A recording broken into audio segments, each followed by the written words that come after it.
उन्हाळ्याच्या सुट्ट्या संपल्यात आहे. नवीन मुलांसाठी स्वागत केले. शाळेचा पहिला दिवस होता.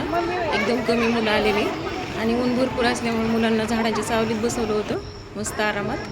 आणि सगळे पालक आलेले होते. तर आम्ही बराच वेळ शाळेमध्ये थांबलोत, जवळजवळ अर्धा तास.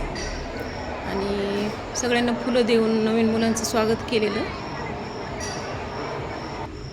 तर गावाकडून जांभळं आलेत आहे, माझं आवडतं. आणि हे पाहुण्यांना द्यायला फळ आणलेलं आहे. तर हे दुसरं तिसरं काही नसून आंबा आहे. मला काढता पण येईना एका हाताने, खूप जड होता. आणि याचं नाव लक्षात नाही आहे माझ्या, पण थोडासा पिकायला लागलेला, सुरुवात झालेली नेमकीच. तर एका हाताने उचलत नव्हता मला. जवळजवळ 2 ते 2.5 किलो वजनाचा आंबा आहे हा.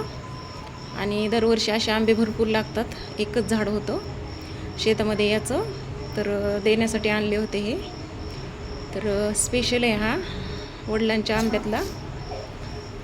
तर जांभळावर ताव मारला आहे. आवडला व्हिडिओ तर लाईक करा.